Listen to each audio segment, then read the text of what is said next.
I'd love to say, oh, Matt and me did all our own driving. That would sound good, wouldn't it? But I had to keep reminding myself, I'm acting as though I know what I'm doing. I'm not really doing it. And we had some of the best racers and drivers in the world. If we had been doing the driving, those racing sequences would not have been nearly as exciting or exciting at all.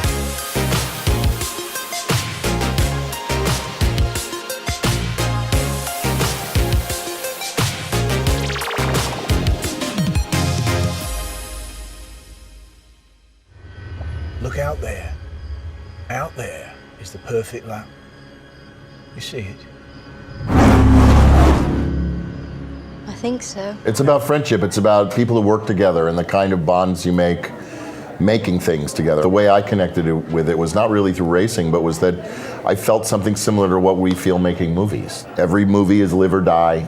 Every movie feels like you'll be destroyed if it doesn't work. Every movie is a fight for the money. We're always fighting and selling for the space to create. And they're very contradictory. And I found that so fascinating in this world of sport, that there's something so pure like racing and engineering, and then something so compromised as marketing. As a director identified with Shelby, it's like he has to play both sides. He has to be able to perform for the suits, and he has to be able to perform and lead his men on the field. It's about individual versus corporation. It's about these big concepts of integrity, of your word, of fighting against the system. I mean, there's so many different things going on. It's about love, it's about brotherhood. It's a very big story that also deals with this extraordinary thing of the American corporate economy and building and, you know, all those different things all happening at the same time.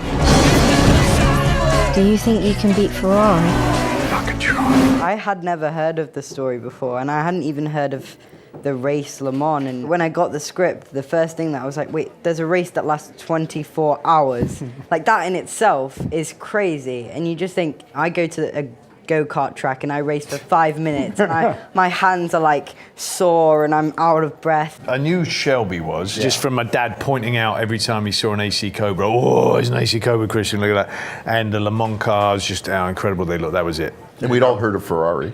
Yeah, I've heard of that. And Ford. To win the 24 hours of Le Mans, what's it take?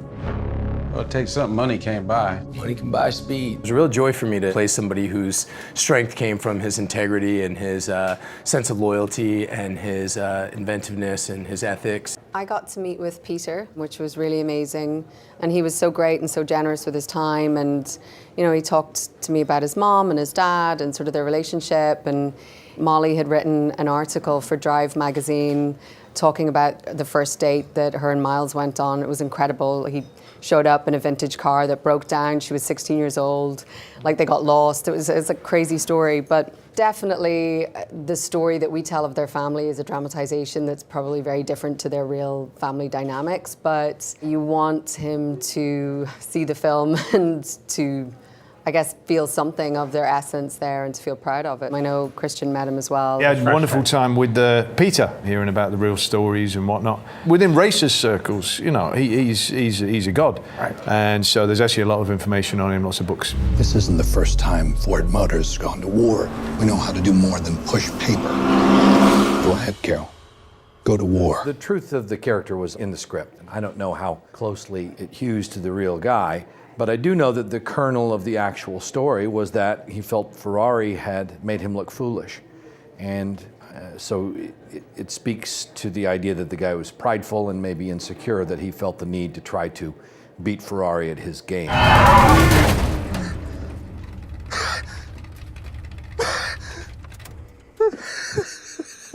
It was great fun, but really challenging for Matt and me. The nerve-wracking part was the claustrophobia.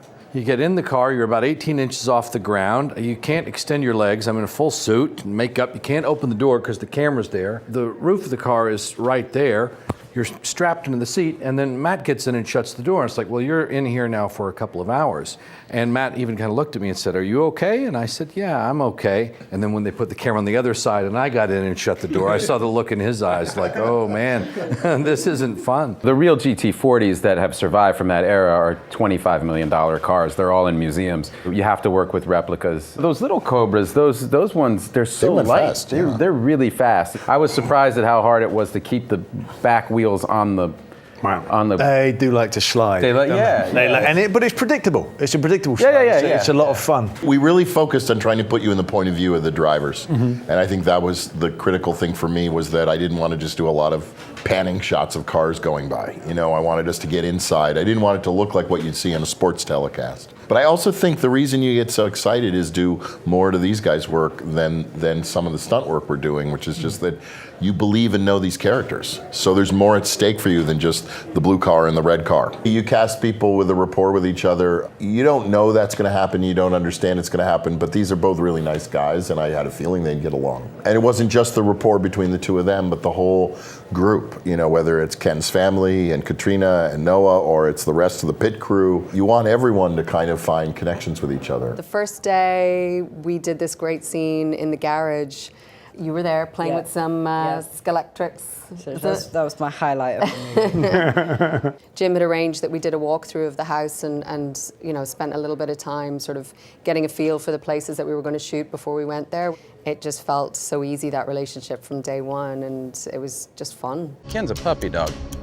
Matt did some serious neck snapping on his own just to sell that punch that I thought was, if I had done a few more takes, he would have started to get pissed. I would have started grumbling probably. Yeah. It doesn't take much. The key to that fight scene was trying to keep a straight face, because it was the most fun. Nobody won the fight. It's like fighting with your brother. Like, you don't really want to hurt each other.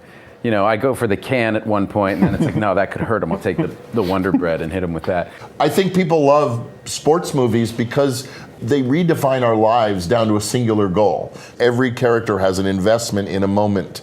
It can be in the team winning, it can be in the team losing, it can be trying to win, it can be hoping they make it to the end, it could be whatever agenda they have. It is really nice to having a defining goal, something as artificial and as beautiful as a finish line does that, because it's suddenly the clock, the timing of the movie, and all the characters' hopes and dreams all rest on this singular point in space.